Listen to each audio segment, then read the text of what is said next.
Hello दोस्तों, स्वागत है आप सभी का एक बार फिर से। आज हमारा शीर्षक है पहली बूंद। और पहली बूंद जो कविता हम पहले ही पढ़ चुके हैं, कवि परिचय हम जान चुके हैं कि ये गोपाल कृष्ण कौल जी की रचना थी। और उसके बाद हमने उनके बारे में कुछ और भी जाना कि हम कुछ सीखें। कविता उन्होंने एक लिखी हुई है, दे समय देता है सब कुछ, हम भी तो कुछ देना सीखें। इसके बाद इसका अगला चरण है पुस्तक अभ्यास। कविता हम पहले ही पढ़ चुके हैं, तो अब हमें पुस्तक अभ्यास पढ़ना है। पुस्तक अभ्यास में क्या क्या चीज़ें हैं उनको समझते हैं। मेरी समझ से आपका पहला शीर्षक है। पुस्तक अभ्यास में जो पहला शीर्षक है वह है, उसका नाम है मेरी समझ से। तो मेरी समझ से जो शीर्षक है, इसमें दो प्रश्न आपको दिए गए हैं। पहला बहुविकल्पी। देखिए इसमें क्या पूछा गया है, कविता में नवजीवन की ले अंगड़ाई। इस पंक्ति को ध्यान से देखिए, नवजीवन की ले अंगड़ाई किसके लिए प्रयुक्त हुआ है। मीन्स पूछा जा रहा है कि नवजीवन की ले अंगड़ाई कवि ने किसके संदर्भ में कहा है, किसने नवजीवन की अंगड़ाई ली थी। बादल, बूंद, पावस, अंकुर। तो अंकुर फूट पड़ा धरती से नवजीवन की ले अंगड़ाई, ये हमने सीखा था। तो अंकुर इसका सही उत्तर है। आप इसमें अपनी पुस्तक में आप टिक लगा सकते हैं ऐसे, या स्टार बना सकते हैं, जो भी आपको उचित लगे। आगे है नीले नयनों सा यह अंबर, काली पुतली से ये जलधर। अब देखिए, नीले नयनों सा यह अंबर, काली पुतली से ये जलधर में क्या पूछा गया है, काली पुतली है। पूछा गया है कि काली पुतली किसे कहा गया है। तो देखिए, नीले नयनों सा यह अंबर, आसमान जो है नीले नयनों सा है, हमने कविता पढ़ते समय समझ लिया था। और काली पुतली से कौन है, काली पुतली से कौन है, जलधर है। जलधर का अर्थ मैंने आपको बताया था, जल को धारण करने वाला, अर्थात बादल। तो बादल हमारे पास ऑप्शन में है, तो बादल ही इसका सही उत्तर होगा। इसके बाद जो दूसरा प्रश्न है, अब अपने मित्रों के साथ चर्चा कीजिए कि आपने उत्तर क्यों चुने। तो आपने उत्तर क्यों चुने हैं, इनकी चर्चा आपको अपने फ्रेंड्स के साथ करनी है, अपने दोस्तों के साथ करनी है। आगे है, आगे देखते हैं।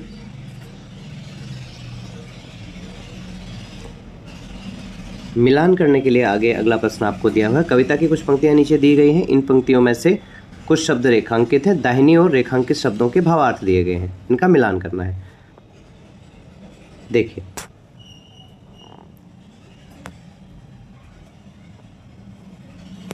कविता की पंक्तियां दी गई हैं, कविता की पंक्तियां दी गई हैं, और कविता की पंक्तियों में आसमान में उड़ता सागर को यहाँ पर रेखांकित किया गया है। तो उड़ता सागर किस के लिए प्रयुक्त हुआ था, मेघ गर्जना के लिए, बादल के लिए। तो बादल के लिए हुआ था। आसमान में जो सागर उड़ रहा है वो बादल है, अर्थात बादल अपने में पानी को संजोए रहते हैं, जल को संजोए रहते हैं। तो इसीलिए, और हवा के वेग के कारण वो एक जगह से दूसरी जगह पर उड़ते भी रहते हैं, तो इसीलिए उड़ता सागर की संज्ञा दी गई है बादल को। तो ये हो गया। दूसरा है नगाड़े, बजा नगाड़े। अब बजा नगाड़े, नगाड़े कौन बजा रहा था, बजा नगाड़े जगा रहे हैं बादल धरती की तरुणाई। कौन जगा रहा है, बादल जगा रहा है। तो बादल का अर्थ है मेघ, मेघ की जो गर्जना है, मेघों का जो गरजना है, वही तो नगाड़े बजाना था। तो इसका उत्तर ये हो जाएगा। फिर है नीले नयनों सा यह अंबर, अंबर कैसा है, नीले नयनों सा है। नीले नयनों सा का अर्थ क्या हो सकता है, आसमान हो सकता है। हमने कहा था कि नीले नयनों की तुलना आकाश से की गई है, तो नीले नयनों सा यह अंबर। और अंत में रोमावली सी, जो धूप है, हरी धूप, उसको वसुंधरा की रोमावली कहा गया है। अर्थात वसुंधरा की रोमावली अर्थात जो धरती है उसमें जो दूब है वो रोम की तरह, जैसे हमारे शरीर में रोम होते हैं वैसे ही धरती पर दूब होती है। तो ये सारे चारों प्रश्न आपके हो गए हैं। आगे देखते हैं। एक और, ये जो सारे चीज़ें आपको दी हैं, ये कक्षा में और दोस्तों के साथ मिलकर चर्चा करने वाली है। वर्ग पहेली अंत में आपको दी हुई है। वर्ग पहेली में हमें क्या करना है, वर्ग पहेली में हमें ये देखना है कि यहाँ पर कुछ प्रश्न दिए गए हैं, इन प्रश्नों के उत्तर हमें इस वर्ग पहेली से ढूंढना है। ये वर्ग पहेली दी गई है, ऊपर ये वर्ग दिया गया है, इसमें बहुत सारे अलग अलग शब्द दिए गए हैं, नीचे कुछ यहाँ पर प्रश्न दिए गए हैं। देखिए क से च तक, इनमें जो जो चीज़ें यहाँ पर पूछी गई हैं वो हमें इनमें ढूंढनी है।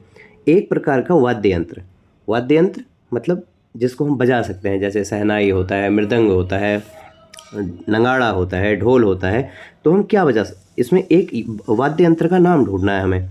तो एक प्रकार का वाद्य यंत्र क्या है इनमें, यहाँ देखिए ये मिल गया नगाड़ा। तो जो क है उसमें लिखना है आपको नगाड़ा, क्योंकि नगाड़ा एक प्रकार का वाद्य यंत्र है। ख है आँख के लिए एक शब्द, तो आँख के लिए प्रयोग होने वाला जो शब्द है वो है नयन, आप लिख सकते हैं नयन। ये दूसरे का उत्तर हो जाएगा नयन, ये पहले का उत्तर है नगाड़ा। फिर तीसरा क्या है, ग क्या है, जल को धारण करने वाला, तो जलधर था, जल को धारण करने वाला, ये मिल गया जलधर, जलधर जलधर, तो ये तीसरे का यानी कि ग का उत्तर है। इसके बाद है एक प्रकार की घास, दूब एक प्रकार की घास है जो कि वसुंधरा की रोमावली जैसी प्रतीत होती है, तो ये फोर्थ हो गया। आंसू का समानार्थी अश्रु, करुणा विगलित अश्रु बहाकर, तो आंसू का समानार्थी अश्रु हो जाएगा।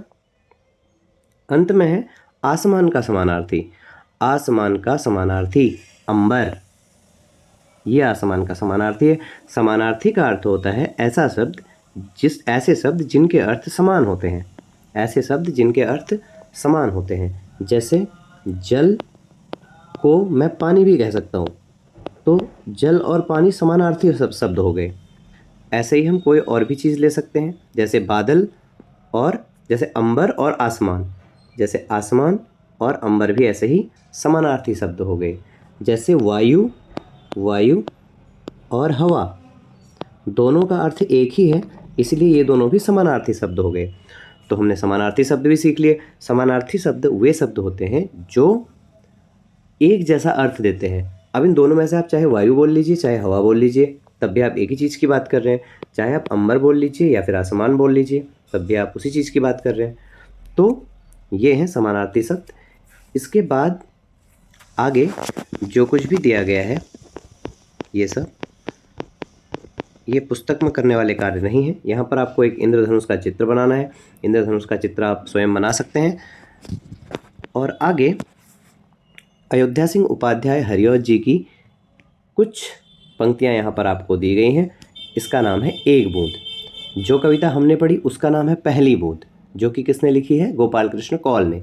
ठीक इसी प्रकार की एक कविता एक बूंद नाम से लिखी है अयोध्या सिंह उपाध्याय हरिऔध जी ने।